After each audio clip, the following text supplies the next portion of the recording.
అదిగో కత్తి, ఇదిగో మెడ. నరికితే ఇప్పుడే నరికి, అంతేగాని రేపు ఎల్లుండి అని టైం పెట్టకు. నా మీదకి జనాల్ని పంపకు, అనవసరంగా వాళ్ళు చేస్తారు. నీ ప్రాణాలు నాకు కావలసినప్పుడే తీసుకుంటాను. అరే, నేను ఒక అమ్మాయిని ప్రేమించాను, నన్ను వదిలేమని చెప్తుంటే వినవే. నీ చావు బతుకు రెండు నా చేతుల్లో ఉన్నాయని తెలిసి కూడా ప్రేమించడం నీ తప్పు. అవును, తప్పే. కానీ ఏం చేయను, తప్పించుకోలేకపోయాను. ప్రేమకున్న శక్తి అదే. ఒకళ్ళు మనల్ని ప్రాణం కంటే ఎక్కువగా ప్రేమించినప్పుడే తెలుస్తుంది దాని విలువ ఏంటో. రోజుకొకరిని చంపుతూ వాళ్ళ రక్తాన్ని కళ్ళ చూస్తే నీకేం తెలుస్తుంది? అదే నువ్వు ఎవరినైనా ప్రేమించుంటే, నిజమైన ప్రేమ నీకు తెలుసుంటే అసలు నువ్వు ఇలా రాక్షసుల్లా ఉండవు. అమ్మా బాబులు రోడ్డును పడతారని తెలిసి కూడా చావటానికి సిద్ధపడ్డ నీకు మా వాడి గురించి ఏం తెలుసురా? వాడికి ప్రేమ అంటే ఏమిటో తెలియదన్నావు కదా, రా చూపిస్తాను.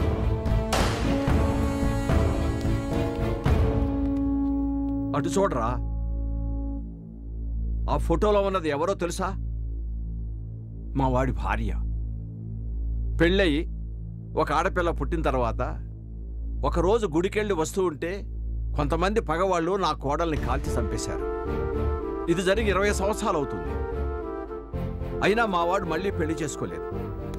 కారణం ఏంటో తెలుసా? చనిపోయిన తన భార్య స్థానంలో ఇంకొక స్త్రీని ఊహించుకోలేకపోయాడు. అదిరా ప్రేమంటే. భక్త కత్తి పట్టిన కాలయములా నీకు కనిపిస్తున్నాడు, కానీ అదే కత్తి కొన్ని వందల కుటుంబాలకు పెద్ద అండ. ప్రభుత్వం పేదలకు ఇచ్చిన భూముల్ని కార్పొరేట్ సంస్థల పేరుతో పెద్దల గద్దల్లా తన్నుకుపోవాలని చూస్తుంటే వీడు వాళ్ళ తరఫున నిలబడి రోజుకొక చావును చూడక తప్పటం లేదు. దానివల్ల చాలా మంది శత్రువులయ్యారు. న్యాయం కోసం ఎంతో మంది ప్రాణాలు తీసిన నా కొడుకు నీ ప్రాణం ఎందుకు కొన్నాడో తెలుసా? తన కూతురు కోసం.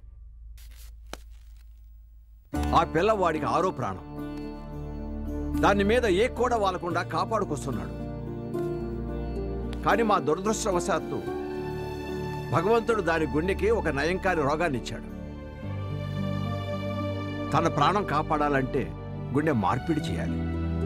దానికి నీ గుండె కావాలి.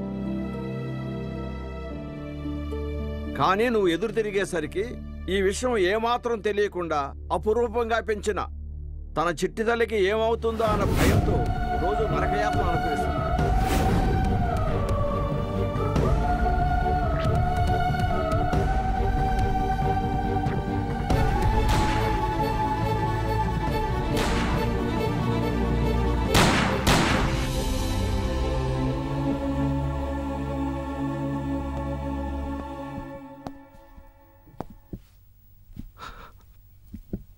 నన్ను క్షమించండి.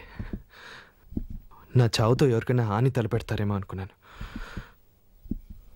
ఒకరి ప్రాణం నిలబెట్టడానికైతే నేను సిద్ధం. వస్తాను.